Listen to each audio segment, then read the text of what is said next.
Obscura by Joe Hart. This is a thriller book, sci-fi thriller, set in modern day, but it is 340 pages long and 46 chapters. I did like the pacing. They were shorter chapters, so it was easy to pick up and put down, and it helped move the story along. And I think they were just right. They weren't too long. They weren't too short. They're just right, in my opinion. This focuses on Dr. Jillian. She is a radiologist, a neuroradiologist, so she focuses on the mind, and there is a new form of dementia.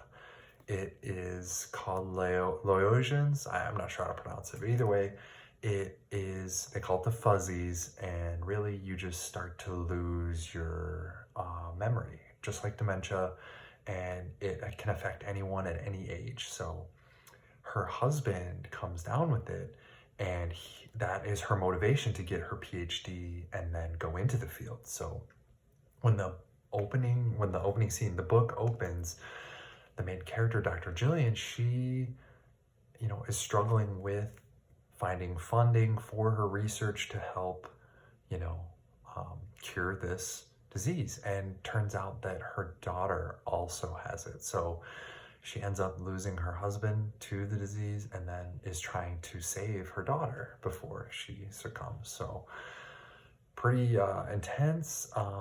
There's definitely some, motivation there, and that's the crux of the story. So she's about to lose funding, and an old college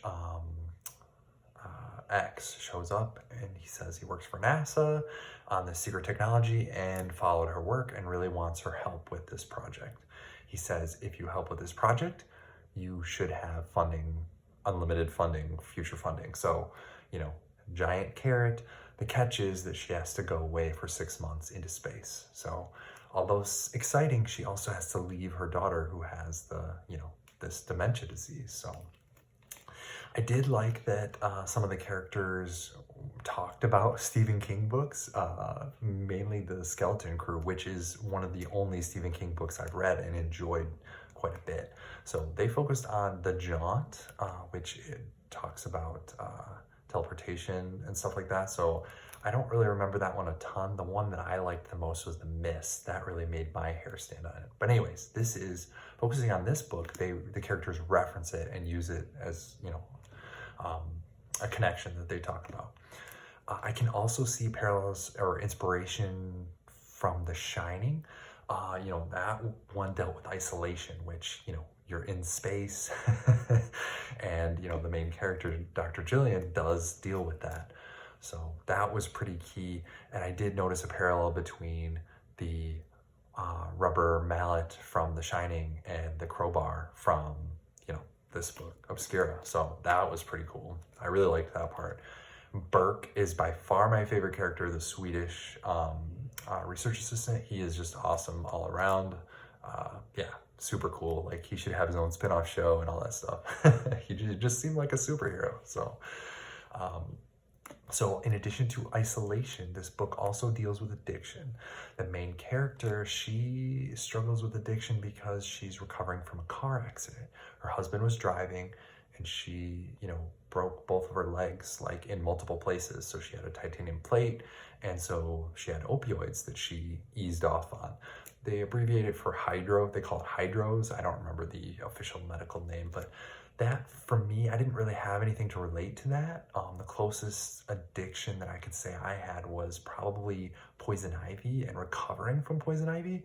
Not the medication, but it's like you itch the poison ivy, and it makes you feel better for like half a second, if that, and then it's like itching makes it worse, but then you get relief and then it's worse, and it's just like that, almost like instant withdrawal. So I don't know, either way, that's the closest I could relate to it. But I did like that the main character had a family. Most of her motivation was her daughter. That was really cool. That hit home for me.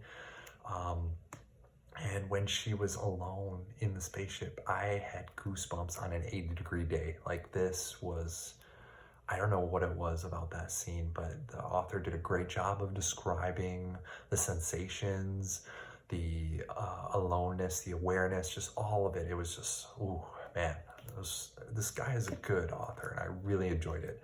Another part I enjoyed was the weightlessness. Upon arrival on the spaceship or space station, they, struggled with the zero G, even though they had gone through training. This was the real thing, and I thought that was really cool. Like, there is gravity, but like the weightlessness is, it's almost like pure joy. So that was kind of a cool scene there. There was two things that I didn't like about the book. There was more violence than I was expecting. I really didn't know what to expect with this book. It was in the sci-fi section at the library, so I thought it was science fiction. It was science fiction, but it's also a thriller. So I guess I knew there was a murder going in, but I didn't expect there to be as much blood and gore, violence, beating kind of going on. So not a showstopper, but it just kind of caught me by surprise as it came on. But it didn't take away from the story. It just took me a little bit to get used to it, I guess. So I feel like the other thing that I wasn't sure about was this is like a super smart PhD radiologist in neurology.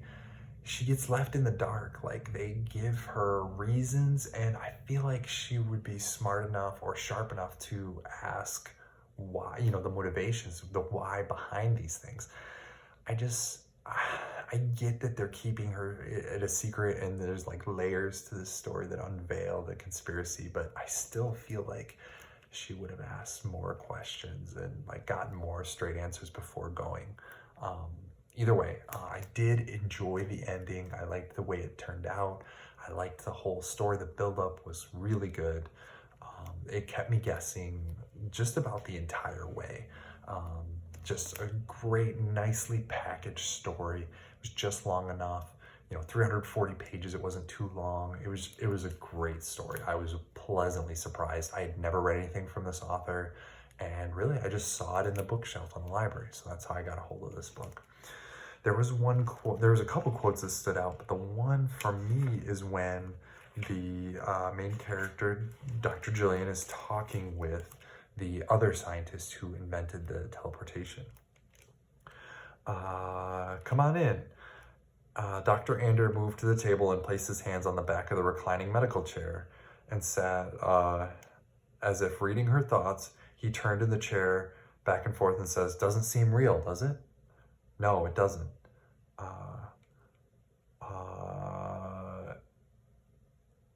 I knew Dennis well. We worked together. This is so terribly out of character.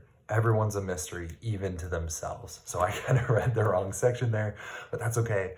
So two, PhDs kind of going back and forth, and really a PhD doesn't guarantee that you're smarter than everybody else. It just means that you've worked and studied a lot longer. But anyways, these two are highly respected in each of their fields. They both are cutting edge, doing really cool things, asking a lot of good questions, and really a mystery to oneself, right? Like, we're constantly growing and evolving as people, and you can rediscover yourself and learn who you are. And there was so much packed into that one little sentence, and a mystery even to ourselves. So I think that sums up the book really well. And so I'll leave it at that. Go check it out and buy your books used if you can.